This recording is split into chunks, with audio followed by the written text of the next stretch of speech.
Sir we have pick the topic of monkey mind and like आप अपने previous session में भी जैसे यू टेल कि we are all fundamentally monkeys, right. तो मतलब हम जो भी चीज़ करते हैं we do it out of an instinct. उसकी वजह से कभी कभार हमारे कॉन्सिक्वेंसेज ऐसे हो जाते हैं विच आर अनएक्सप्लेनेबल, या फिर जिसको हम बाद में रिग्रेट भी कर सकते हैं।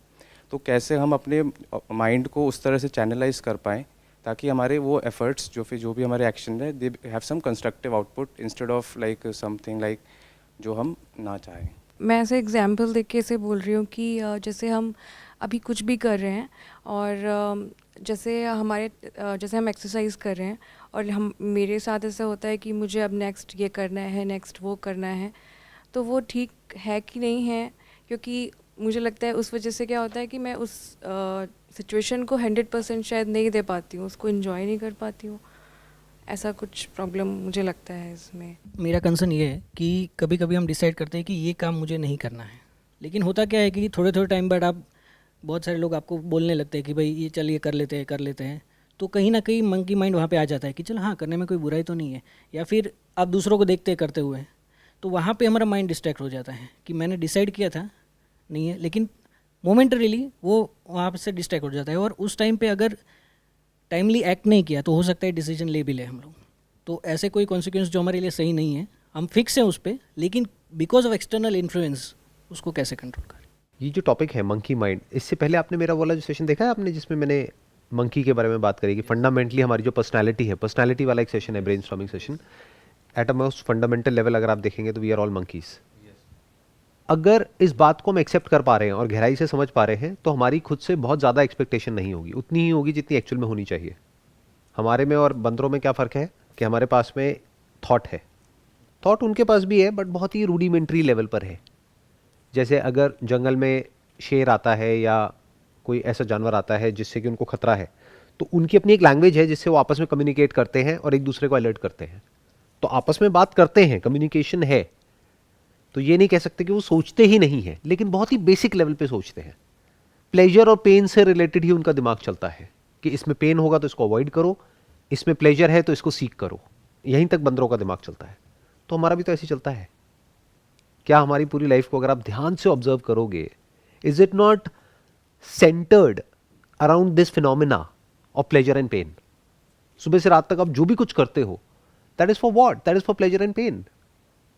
उसको आप अपने माइंड में ऐसा बना देते हो कि पता नहीं ये जो मैं कर रहा हूं उसमें मॉरली ये कितनी बड़ी चीज है, ये है वो है। जबकि एक्चुअल में अगर आप देखोगे तो आप अगर किसी का कुछ भला भी करते हो, उसके भी पीछे एक प्लेजर होता है। आप किसी के साथ रिलेशनशिप में जाते हो, that is again because of pleasure. अगर उस रिलेशनशिप से आपको पेन मिलता है, आप खत्म कर देते हो रिलेशनशिप को। ऐसी तो है हम सब। तो सबसे पहले तो अपने आप से उतना ही एक्सपेक्ट करो जितने कि हम एक्चुअल में हैं, तो प्रॉब्लम नहीं होगी। ये पहला स्टेप आ गया। अगर आपको ये लगने लग गया कि मेरा जो थॉट है दैट इज ऑल पावरफुल, कि मैंने अगर एक बार सोच लिया तो अब मेरा माइंड उस पर स्टिक हो जाएगा और अब दुनिया इधर की उधर हो जाए, मेरे माइंड में और कुछ आएगा ही नहीं, तो ऐसे इंसान को बेवकूफ कह सकते हैं, समझदार नहीं कह सकते। Because doubt is the sign of intelligence. हर चीज के बारे में ओपन रहना, that is sign of intelligence. कुछ लोग होते हैं जो बहुत ही ज्यादा रिजिड होते हैं अपनी लाइफ को लेकर के। ऐसे लोगों के साथ किसी को रहना अच्छा नहीं लगता है, जिसको बोलते हैं ना हिंदी में लकीर के फकीर। अच्छे लगते हैं ऐसे लोग। ऐसे लोग अच्छे लगते हैं ना जो अपनी लकीरें शिफ्ट करते रहते हैं। तो इस टॉपिक के दो एस्पेक्ट्स हैं, एक है फिजिकल, एक है साइकोलॉजिकल। पहले फिजिकल को अच्छे से समझ लेते हैं। फिजिकल में प्रॉब्लम क्या है कि आज की डेट में हम सबकी जो डाइट है, जो भी ये 5 कंपोनेंट्स है जिसके कि हम बने हैं, धरती जल अग्नि वायु आकाश, इस सब में मिलावट है। ना तो आपको अच्छा खाने को मिल रहा है, ना पीने को मिल रहा है, ना अच्छी हवा है, कुछ भी प्योर नहीं है। तो आप ये कैसे एक्सपेक्ट कर सकते हैं कि बॉडी ठीक से काम करेगी? Body is nothing but food. Food ही तो है ये। You don't need medicine, you need food which works as medicine. अगर फूड अच्छा खाने लग जाए तो। बट अच्छा फूड है कहां? फूड में मिलावट है, क्योंकि ग्रीड है, वो आदमी की नस नस में दौड़ रही है, आदमी औरत वॉटेवर। साफ सुथरा ना खाने को है, ना पीने को है, ना सांस लेने को है। तो फिजिकली प्रॉब्लम आनी ही आनी है, इसको तो एक्सेप्ट ही कर लो। तो there is a strong possibility कि आप जिसको साइकोलॉजिकल समझ रहे हो वो फिजिकल हो सकता है। यानी हो सकता है ब्रेन में कुछ ऐसे केमिकल्स हैं या बॉडी में कुछ ऐसे हार्मोन्स हैं जो होने चाहिए रिलीज, और वो नहीं हो रहे हैं। तो उसमें आपको किसकी हेल्प चाहिए? उसमें बातें काम नहीं आएंगी, उसमें बैठ करके अपने आप को कंट्रोल करना, ये करना वो करना, वो सब काम नहीं आएगा। तो you need to go to a psychiatrist. एक डॉक्टर के पास में जाना है, वो अच्छे से डायग्नोस करेंगे और वो समझेंगे क्या प्रॉब्लम है, उसके अकॉर्डिंग जो डेफिशिएंसीज हैं उसके अकॉर्डिंग वो मेडिसिन देंगे और आपको बताएंगे कि अब आपको क्या करना है क्या नहीं।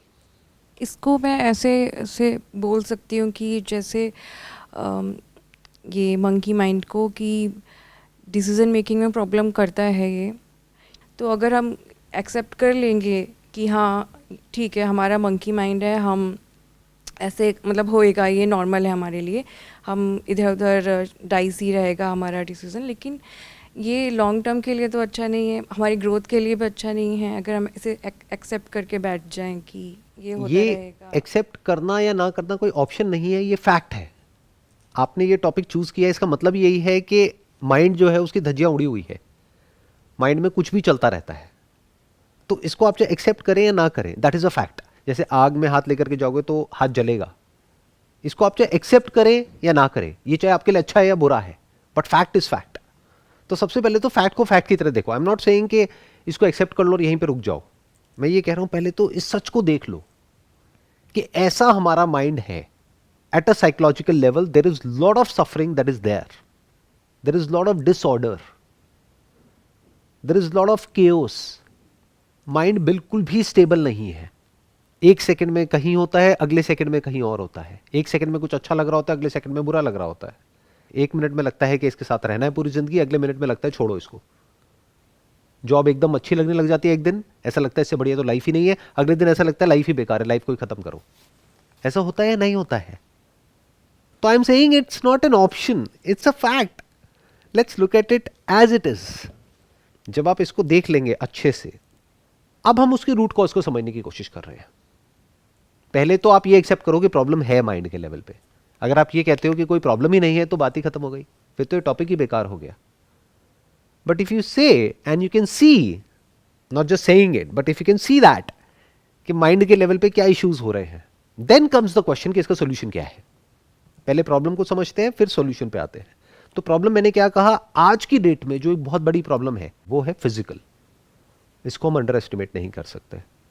तो there is a strong possibility कि वो लोग जो अभी मुझे वीडियो में देख रहे हैं वो साइकोलॉजिकली अपनी प्रॉब्लम को सॉल्व करना चाह रहे हैं, यानी मेरी वीडियोस को देख करके या कहीं किसी से बात करके या कुछ भी उल्टा सीधा करके। बट हो सकता है उनको ज़रूरत है एक साइकेट्रिस्ट की, एक प्रोफेशनल डॉक्टर की, जो कि डायग्नोस करे कि उनकी प्रॉब्लम एक्चुअल में क्या है, वेदर इट इज़ फिजिकल और साइकोलॉजिकल। और ये प्रॉब्लम टाइम के साथ साथ बढ़ने वाली है, बिकॉज बॉडी और माइंड दो अलग अलग चीज़ें नहीं है। ये मत समझो कि बॉडी अलग है माइंड अलग है। अरे बॉडी इज माइंड। ब्रेन में आपके कुछ पर्टिकुलर केमिकल्स रिलीज होने चाहिए, अगर वो रिलीज नहीं होते हैं प्रॉपर्ली तो आपको बुरा फील होने लग जाएगा, आपको सब कुछ ही बुरा लगने लग जाएगा। और आपको लग रहा है कि मुझे बुरा इसलिए लग रहा है क्योंकि ऐसे थॉट्स आ रहे हैं, और ऐसे थॉट्स आएंगे तो और बुरा लगेगा, तो वो एक साइकिल बनती है।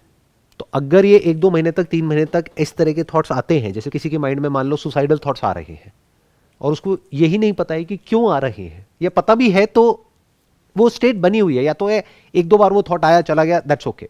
बट अगर वो आया और वो बना ही हुआ है तो a person should immediately consult with a doctor. ये बात उसको खुद भी समझनी है और उसकी फैमिली को भी समझनी है। फैमिली ना भी समझे तो उसको खुद तो समझनी ही है, मेडिकेशन लेनी है। That is one very important to understand. क्योंकि हम जो यहाँ पे लोग हैं, हमारे माइंड में प्रॉब्लम क्या है कि कोई भी, जैसे अगर आपका पेट खराब होगा आप डॉक्टर के पास जाओगे तो आपके घर वालों को कोई दिक्कत नहीं है, बट अगर ब्रेन के लेवल पे कोई प्रॉब्लम होगी डॉक्टर के पास जाओगे तो क्या कहेंगे, आप पागल हो गए हो। तो वो खुद पागल है, क्योंकि उन्हें पता ही नहीं है कि ब्रेन के लेवल पे प्रॉब्लम्स क्या हैं आज की डेट में और किस लेवल पे है। क्योंकि उन्होंने कभी फेस नहीं करी तो उन्हें लगता है कि आप भी फेस नहीं करोगे। टाइम बदल चुका है। उनके टाइम पे आज से 20-30-50 साल पहले इस हद तक मिलावट नहीं थी हर चीज में, इस हद तक पोल्यूशन नहीं था। दिल्ली जहां पर अभी हम बैठे हैं, that is one of the most polluted cities in the world. दिन की डायरेक्टली या इनडायरेक्टली हम 20-30 सिगरेट पी रहे हैं। क्या सब कुछ ठीक रहेगा?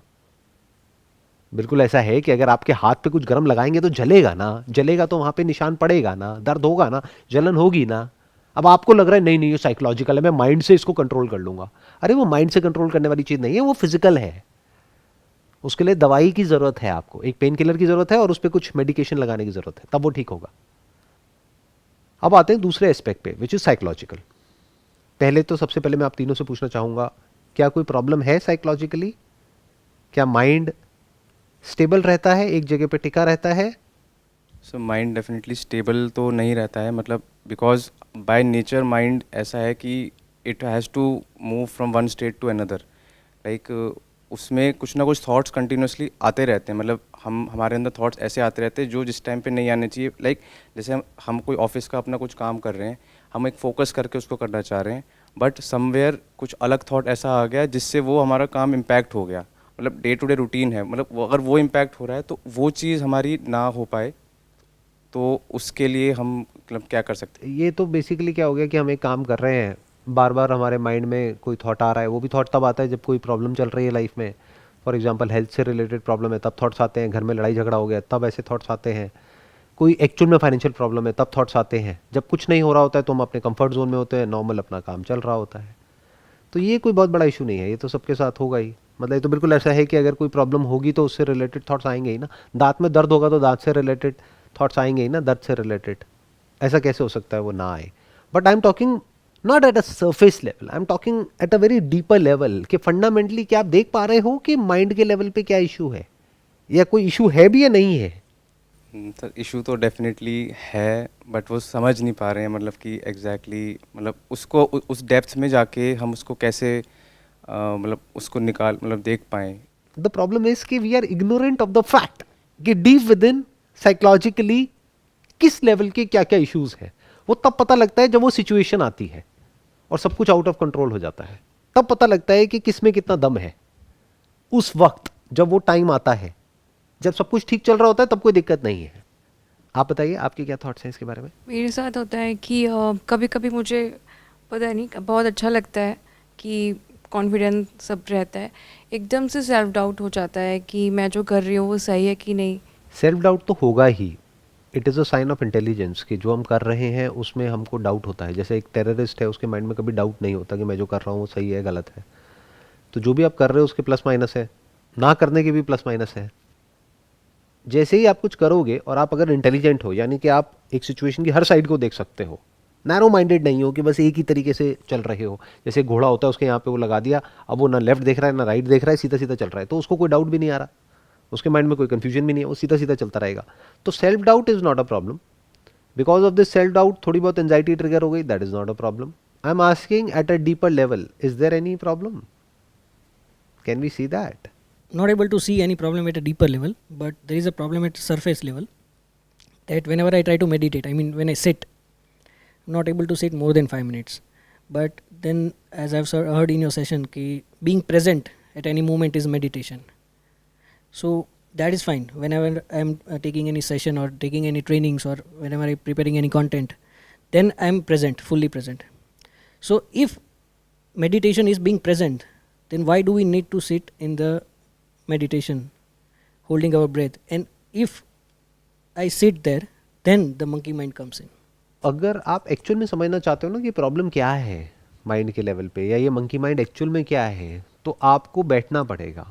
You have to sit for hours at one place without doing anything. तब आप इस प्रॉब्लम की इंटेंसिटी को समझ सकते हो, वरना तो समझ ही नहीं सकते। और यही प्रॉब्लम है, we are ignorant of the fact कि एक्चुअल में कहानी चल क्या रही है। और जब तक पता लगता है तब तक बहुत देर हो जाती है, फिर ये बातें काम नहीं आती है। डीप विद इन एक लोनलीनेस है, आई एम नॉट श्योर कभी आपने उसको फील किया है या नहीं किया है। बोर्डम है, मीनिंगलेसनेस है, रेपिटेटिव एक रूटीन है जो गोल गोल गोल गोल घूम रहा है। बहुत कुछ लाइफ में ऐसा करना पड़ रहा है जो हम नहीं करना चाहते हैं। फियर है, रेस्टलेसनेस है। जब आप बैठोगे तब ये सब नज़र आएगा अपने साथ में, अकेले में। जब एक्चुअल में टाइम स्पेंड करोगे तब ये समझ आएगा। बट हम कभी अकेले होते ही नहीं हैं, या तो हम किसी पर्सन के साथ होते हैं, या फिर हम मोबाइल पे टाइम पास कर रहे होते हैं, या टीवी देख रहे होते हैं, कुछ ना कुछ कर रहे होते हैं बिना हिले। क्या हम एक जगह पर टिक करके बैठ सकते हैं 1 घंटे तक बिना हिले? मतलब बॉडी के लेवल पे भी बिना हिले, माइंड के लेवल पे भी बिना किसी प्रॉब्लम के, आराम से। इसको सेल्फ इंक्वायरी बोलते हैं, सेल्फ एक्सप्लोरेशन बोलते हैं, सेल्फ डिस्कवरी बोलते हैं। इसके लिए आपको कहीं जाने की ज़रूरत नहीं है। घर में ही अगर आप थोड़ी देर के लिए बैठना शुरू करते हैं, don't follow a technique because that will make you dumb, that will make you like a robot, कि एक प्रैक्टिस किसी ने दे दी है, उस प्रैक्टिस को हम रिपीट कर रहे हैं। उसमें और फिर जो हम काम कर रहे हैं उसमें कोई फ़र्क नहीं है। जॉब में भी तो ये होता है, किसी ने बता दिया ये काम करना है, वो काम हम कर रहे हैं। तो इसके लिए कोई प्रैक्टिस नहीं है, कोई रूटीन नहीं है, कोई टेक्निक नहीं है। You have to just sit with yourself. शुरू में maybe for half an hour, just watch your breath, या फिर just be aware of whatever is there.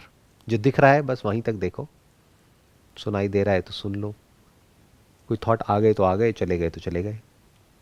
जैसे इन्होंने बोला है मेडिटेशन का, तो अगर हम कोई भी ऐसे एक हॉबी लेके बैठ कर, जैसे मेडिटेशन में अगर मन नहीं लग रहा है तो हम कुछ ड्राइंग करने लग गए या फिर पेंटिंग या फिर डांस करने लग गए, तो वो भी एक सोल्यूशन है कि इसमें प्रॉब्लम पता है क्या है, डांस हम 24 घंटे नहीं कर सकते। डांस कर करके आपकी बॉडी थक जाएगी। जैसे जो काम आपको अच्छा लगता है, पेंटिंग भी अगर अच्छी लगती है तो पेंटिंग आप दिन में 8 घंटे नहीं कर सकते, या तो थक जाओगे या बोर हो जाओगे। फॉर एग्जाम्पल, कोई खाना आपको बहुत अच्छा लगता है, अगर वही आपको दिन में 3 बार देने लग गए अगले 1 हफ्ते तक, उसी खाने से आपको नफरत हो जाएगी। तो आप प्रॉब्लम देख रहे हो, इस प्लेजर की प्रॉब्लम क्या है? We are always seeking pleasure in some और द अदर वे। तो इस प्रॉब्लम के 2 सोल्यूशन है साइकोलॉजिकल लेवल पे। एक, बिजी रहो, इतने बिजी रहो कि मरने की भी फुर्सत ना हो, कि अगर मौत भी आए तो आप उसको कहो अभी थोड़ी देर बाद आना, अभी मैं बिजी हूं। मतलब अपने आप को बिजी कर लो, घर पे भी, ऑफिस में भी, यहां भी, वहां भी बिजी रखो, और थक जाओ और थक करके सो जाओ, फालतू के थॉट्स ही नहीं आएंगे। That is one way of working. In fact अगर आप मंकीज को ध्यान से ऑब्जर्व करोगे, वो यही करते हैं। वो आपको कभी एक जगह पर टिक करके बैठे हुए नजर नहीं आएंगे। कुछ नहीं भी है करने के लिए तो इधर से उधर कूदते रहेंगे, उछलते रहेंगे, ये करते रहेंगे, वो करते रहेंगे, भागते रहेंगे, और कुछ नहीं मिला तो आपस में लड़ने लग जाएंगे। तो बंदरों से सीखो और बंदरों की तरह बिजी रहो, जिंदगी कट जाएगी, एंड में मौत आएगी, खत्म, टॉपिक क्लोज। या फिर एक दूसरा ऑप्शन है, वो क्या है कि हम ये समझे कि बंदरों में और हम में एक फ़र्क तो है। वो क्या है कि हमारे पास में थॉट है, हम चीज़ों को समझ सकते हैं, बंदर नहीं समझ सकते, क्योंकि समझने के लिए लैंग्वेज चाहिए, नॉलेज चाहिए, इंफॉर्मेशन चाहिए, जिसका एक्सेस बंदरों के पास में नहीं है, हमारे पास में है। तो अपनी उस पावर को अगर आप यूज करते हो, यानी माइंड को, थॉट को, अपनी अंडरस्टैंडिंग को, उसको यूज करते हो ये समझने में कि दुनिया क्या है, तो आप वही कर रहे हो जो बाकी सब कर रहे हैं। उसको समझोगे तो क्या कहेंगे कि आप नॉलेजेबल हो उस पर्टिकुलर टॉपिक में। उस नॉलेज से क्या होता है, डिग्री मिलती है, डिप्लोमा मिलता है, सर्टिफिकेशन मिलता है, उसके बेस पे आप जॉब करते हो या अपना कोई काम करते हो, आपको पैसे मिलते हैं। पैसे से क्या होता है, पेट भरता है। इस मामले में बंदर हमसे बेटर है। उन्हें बिना अपना ये सब टॉर्चर करवाए, यानी बिना स्कूल के, बिना कॉलेज के ही अपना पेट भर लेते हैं और बढ़िया जीते हैं पूरी जिंदगी। तो हम बंदरों से भी गए गुजरे हैं, अगर हम ऐसे ही जिए और ऐसे ही मरे तो। दूसरा ऑप्शन क्या है कि ये जो नॉलेज है उसको हम समझे कि नॉलेज किस किस तरह की होती है। 2 तरह की होती है। एक होती है दुनिया की knowledge, knowledge of the universe, knowledge of objects, knowledge of the world. दूसरी एक तरह की नॉलेज होती है, वो है नॉलेज ऑफ द सेल्फ। तो अगर आपको इस दुनिया की नॉलेज है तो आपको एक साइंटिस्ट कहा जा सकता है, बट जरूरी नहीं है कि अगर आप साइंटिस्ट हो तो आपका माइंड पीसफुल है। बहुत सारे ऐसे साइंटिस्ट हुए हैं पास में जिन्होंने सुसाइड कर लिया, जिनकी अगर आप लाइफ को ध्यान से ऑब्जर्व करेंगे, उनकी ऑटोबायोग्राफी पढ़ेंगे तो आपको समझ आएगा कि उनकी क्या हालत थी। उनकी रिलेशनशिप्स की बहुत बुरी हालत थी, उनके माइंड की काफ़ी बुरी हालत थी। नाम के लिए उनको बहुत सारे अवार्ड्स मिले हैं, ये मिले हैं, वो मिले हैं, पूरी दुनिया में लोग उनको जानते हैं, but at a personal level उनकी लाइफ की धज्जियां उड़ी हुई थी, जिंदगी मौत से भी बदतर थी। तो ये एक ऑप्शन है कि हम खुद को एक्सप्लोर करें। उसमें आपको जो साइंटिफिक बुक्स हैं वो काम नहीं आने वाली। उसके लिए आपको वेदांत को स्टडी करना होगा, which is about self knowledge. Vedanta means the pinnacle of knowledge, the essence of all knowledge, self knowledge. उसको आत्मज्ञान भी बोलते हैं। आत्मज्ञान मतलब मैं कौन हूँ, जैसे अगर आप भगवत गीता पढ़ेंगे, आप में से किसी ने पढ़ी है? मैंने कंप्लीट नहीं किया। तो उसमें 3 तरह के योग की बात करी गई है, कर्म योग, भक्ति योग और ज्ञान योग। मैं अभी जिसकी बात कर रहा हूँ वो ज्ञान योग है। ज्ञान योग मतलब आत्मज्ञान योग, नॉर्मल दुनिया का ज्ञान नहीं कि मेंढक क्या है, कबूतर क्या है, ये क्या है, वो क्या है, ये सब नहीं। आत्मज्ञान एक रास्ता तो ये है। दूसरा रास्ता क्या है? कर्म योग, मतलब बिजी रहो, अपने काम में बिजी रहो, अपने काम को पूरे दिल से करो, अच्छे से करो, इस तरह से करो कि उसमें अपना सब कुछ लगा दो। तो काम करके थक जाओगे, थकने के बाद में नींद भी अच्छी आएगी, नहीं तो खाली दिमाग शैतान का घर। और क्या है? भक्ति योग। भक्ति मतलब क्या कि अगर आपका ध्यान लगता है भजन कीर्तन में, भगवान की कोई इमेज है उसमें या भगवान के नाम में जिसको मंत्र बोलते हैं, तो वहां पे अपना ध्यान लगा दो, सांसों के साथ में किसी मंत्र को जोड़ दो, ये एक रास्ता है। बट अगर आप पूछोगे एक्चुअल में परमानेंट सॉल्यूशन क्या है, if you want to see the end of thought, if you want to go beyond thought, if you want to actually fulfil the meaning of being human, तो फिर उसके लिए है ज्ञान योग, खुद का ज्ञान कि मैं कौन हूं। जब ये जवाब मिल जाता है तो ये भी समझ आता है भगवान क्या है, ये यूनिवर्स क्या है, लाइफ क्या है, डेथ क्या है। बट उसके लिए एक ऐसा माइंड चाहिए जो कि एक जगह पे टिक करके आराम से ठंडे दिमाग से चीज़ों को एज इट इज़ देख सके। तो उसकी शुरुआत कहाँ से होगी? बैठने से होगी। जिसको हम मेडिटेशन समझते हैं वो मेडिटेशन नहीं है। मेडिटेशन एक्चुअल में क्या है? अगर आप किसी ज़ेन मंक के पास में जाएंगे तो वो सीधा आपसे ये पूछेंगे, for how long can you sit. ये नहीं कि for how long can you meditate, because it does not make any sense. मतलब टिक करके आप एक जगह पर कितनी देर तक बैठ सकते हो? तो आप कहोगे 5 मिनट, वो कहेंगे ठीक है अभी 2-3 साल लगेंगे। जब आप कहोगे कि हाँ मैं टिक करके एक जगह पर 4 घंटे बैठ सकता हूँ, 8 घंटे बैठ सकता हूँ, तो फिर आप तैयार हो इस चीज़ को समझने के लिए कि लाइफ एक्चुअल में क्या है। जैसे टिक के बैठने की बात है, तो जैसे मैं कभी बैठ रही हूँ ऐसे, कभी कभी ऐसे कुछ भी नहीं सोचना है, सिर्फ ऐसे ही बैठना और ऑब्ज़र्व करना इधर उधर क्या हो रहा है। तो उसके बाद ऐसे लगने लगता है कि हाँ ठीक है, अच्छा तो लग रहा है, लेकिन मेरे साथ ऐसा होता है कि मुझे लगने लगता है कि ये टाइम वेस्ट तो नहीं हो रहा है, कि अब मुझे यही अच्छा लग रहा है, तो फिर मैं अपने नहीं, अगर आपको बैठना अच्छा लग रहा है तो हम एक्चुअल में नहीं बैठ रहे हैं, एक्चुअल में बैठ करके ऑब्जर्व नहीं कर रहे हैं, हम बस बैठ गए हैं। जैसे एक तो है कि आप आलसी होकर के कहीं पर बैठ गए हो, मैं उसकी बात नहीं कर रहा हूं। मैं क्या कह रहा हूं, पूरी तरह से जागे हुए हो।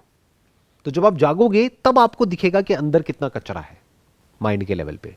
ये जो मंकी माइंड है इसका एक्चुअल में मतलब क्या है, माइंड कैसे हॉप करता है एक जगह से दूसरी जगह पर, और इतनी तेजी से करता है कि हमें पता भी नहीं लगता कि कहां से शुरू हुए थे कहां पहुंच गए। कितना भी कुछ भी मिल जाए सेटिस्फैक्शन मिलता ही नहीं है। सेटिस्फैक्शन की बातें होती है, हैप्पीनेस की बातें होती है, वो तो कहीं एक्चुअल में है ही नहीं। खुश होने के लिए तो कोशिश करनी पड़ती है। बिना कोशिश के खुश कैसे होते हैं, बिना एफर्ट के खुश कैसे होते हैं? ये प्रेजेंट मोमेंट एक्चुअल में क्या है हमें नहीं पता है। तो it's not a waste of time if we do it to actually understand कि मैं कौन हूं। अगर आप अपने आप से क्वेश्चन पूछते हो, हु एम आई, अब आप बैठते हो, अब अच्छा नहीं लगेगा, बहुत बुरा लगेगा। आप कहोगे ये क्या हो रहा है, ये जो मेरे अंदर इतना नॉन स्टॉप चैटरिंग चलती रहती है, क्या मैं वो हूं? क्या मैं ये बॉडी हूं जो पूरी तरह से एंटैंगल्ड है लाइफ और डेथ के साइकिल में, जहां कुछ करते हैं तब भी फंसते हैं, नहीं करते हैं तब भी फंसते हैं। लाइफ के ऐसे से सच नजर आएंगे कि अंदर तक इंसान हिल जाएगा। फिर जा करके धीरे धीरे जो चीज जैसी होगी वैसे हम देखते चले जाएंगे, देखते चले जाएंगे, बिना उस पर लेबल लगाए कि ये अच्छा है या बुरा है। जो जैसा है सो है। फिर हम सच और झूठ के बीच का जो फर्क है उसको समझ पाएंगे। अभी हम झूठ में जी रहे हैं और झूठ का कोई अंत नहीं है, तो हमारे सारे थॉट्स झूठ पर बेस्ड है। तो जब झूठ का कोई एंड नहीं है, इस सच को देख पा रहे हो जो बात मैंने बोली, झूठ का कोई एंड होता है? झूठ की कोई लिमिट होती है? झूठ कहां तक जा सकता है? झूठ इमेजिनेशन पे टिका है, तो इमेजिनेशन की कोई लिमिट है? कहां तक सोच सकते हो? हम ऐसी तो जी रहे हैं। यहां पर ये जगह देख रहे हो, ये जो मेरा हाथ है यहां पर ना सक्सेस है। ये सच है झूठ है? झूठ है ना। बट हम ऐसे ही जी रहे हैं। हवा में कहीं पर सक्सेस नाम की कोई चीज है जो हम सबके दिमाग में बैठी हुई है और उसके पीछे पागल है। तो झूठ में जी रहे हैं हम। ये देखो खुशी, ये रही, ये रही, ये रही, यहां आओगे ना तो खुशी मिलेगी। है कोई खुशी यहां पर? सक्सेस है, हैप्पीनेस है, सेटिस्फैक्शन है, कंटेंटमेंट है लाइफ में कहीं भी? तो हम झूठ में जी रहे हैं। तो झूठ का कोई अंत नहीं है। तो जब झूठ का अंत नहीं है तो ये जो माइंड है, थॉट्स हैं, इसका कोई अंत नहीं है। कुछ भी आ सकता है आपके माइंड में, उसमें जाके किसी भी हद तक आप एंटैंगल्ड हो सकते हो। लेकिन सच जो होता है वहां पर इमेजिनेशन के लिए कोई जगह नहीं होती है। जैसे सोफा है, अब इसमें क्या इमेजिन करोगे, क्या बोलोगे, क्या करोगे? एंड हो गया ना, this is the end of thought. अब आप एक्चुअल में थॉट से फ्री हो, अब इस मंकी माइंड से आप फ्री हो। नहीं तो कोई भी एक्सरसाइज कर लो, चाहे माइंड के लेवल पे चाहे फिजिकली, कहीं भी चले जाओ, कुछ भी कर लो, इससे नहीं बच पाओगे। I hope that sums up the entire conversation या डिस्कशन जो भी हमने आज इस ब्रेनस्टॉर्मिंग सेशन में करी। Wish you all the very best. It was pleasure meeting you and pleasure talking to you.